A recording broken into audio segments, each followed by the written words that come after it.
This is Dr. Roddy Ferguson, 2004 Olympian, four-time national judo champion, Brazilian Jiu-Jitsu black belt, author, speaker, and coach.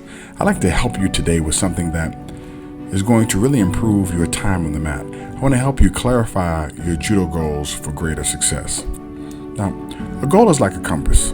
It helps you focus on where you want to go in life and make positive progress to get there. However, it's important to remember that you need to clarify your goals. Yes, you need clarity in your goals from time to time. You want to make it easy and possible for you to reach them. It may take some more time on your part, but when you write out a detailed pathway or some detailed instructions for yourself instead of vague ideas, you have a much better chance of success. Not only will you know exactly what you're trying to accomplish, you know exactly what you need to do. But such plans also tend to invigorate you with more enthusiasm, because it's good to see your things to do list and your checklist and to watch yourself check things off as you get closer and closer to your goals. Now, we know that this can get daunting at times because sometimes you have some grandiose goals. I mean, they look so big and so huge that they almost get to the point where they discourage you. But don't worry, we're going to go over what you should do with that and how to kind of break those goals down into bite-sized chunks. So follow these tips in order to clarify your goals.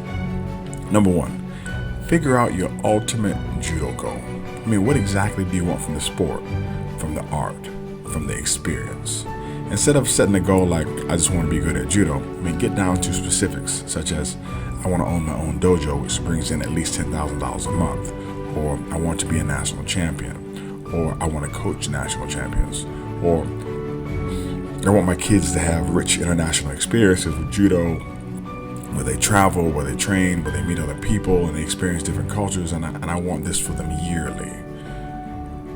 Number two, don't be afraid of detail. You make the ultimate decision on what you want, but you have to make sure that that is what you want by identifying it with detail. Don't be afraid to set the details. Avoid goals like, I just want to win, or I just want to win more, because there's no detail there. Listen, how many tournaments do you want to win? Why? What will these wins provide you in terms of what you desire?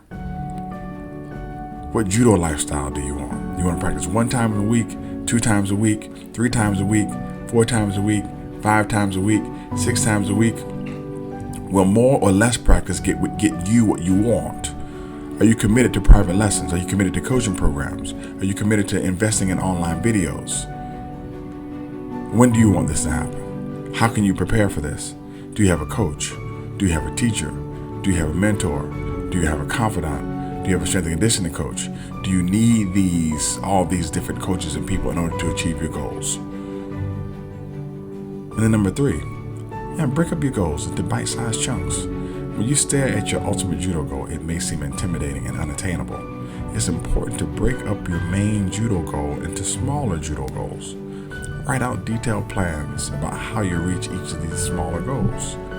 For example, if you're a coach and you want to coach someone who will win the Cadet World Championships, a small goal would be to research some of the coaches who have done that before, look at the culture of the dojos that have done that before, and to see if the parents in your area will have that type of commitment.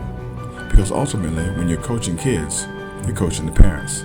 And then a small goal would be to get the buy-in from the parents and how to get that buy-in. Number 4, give yourself deadlines. It's vital to give yourself some deadlines so that you know that you're making progress towards your judo goals.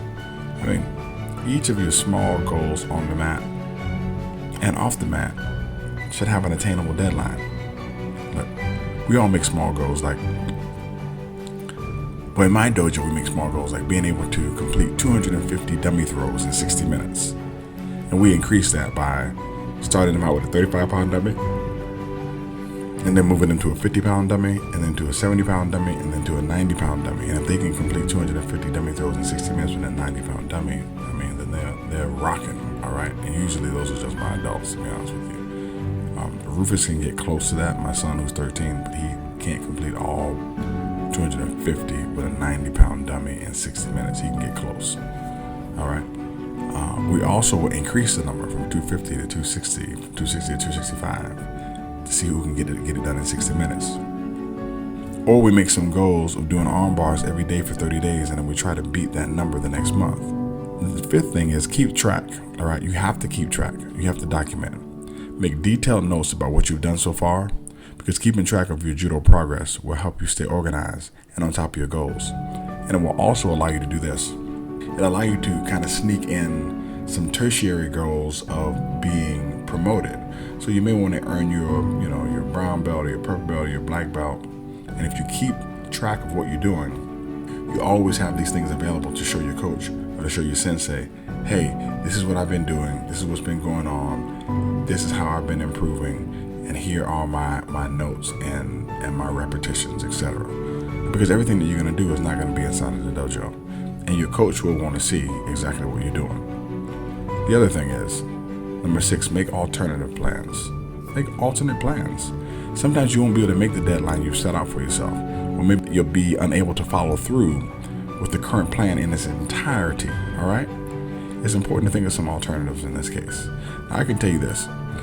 When I have people in my Mat Work Magic coaching program and they're supposed to do mat work every day, sometimes they get in situations where they're traveling, switching time zones, and they're on a plane and they just cannot get the dummy training in. They can't do the movements. So we make some alternative plans. I said, well, if you're on a plane and you have a transatlantic flight or something like that, go to the back, do 10 squats or 30 squats, and write that down in your notes and say, hey man, the alternate plan for today was to knock out 100 squats or 30 squats to make sure you don't miss. Make sure that your goal is at the forefront of your mind and that you're doing something instead of just saying, oh, I can't do it, and then do nothing. So that's a totally different mindset. All right. And lastly, man, get organized. Organization can mean keeping all of your detailed plans and stuff in a journal or in a binder.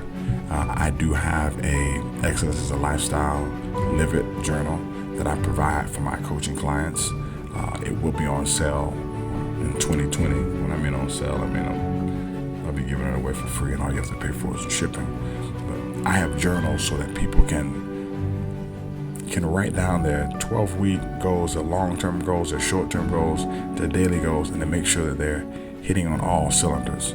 I mean, no matter what method that you choose or have chosen, make sure that you determine what the details are of your goals. Set small, attainable goals that lead to your ultimate judo goal, and be flexible so you can conquer the challenges, all right, and keep track of your progress. This is Dr. Roddy Ferguson. Take care and have a super fantastic day.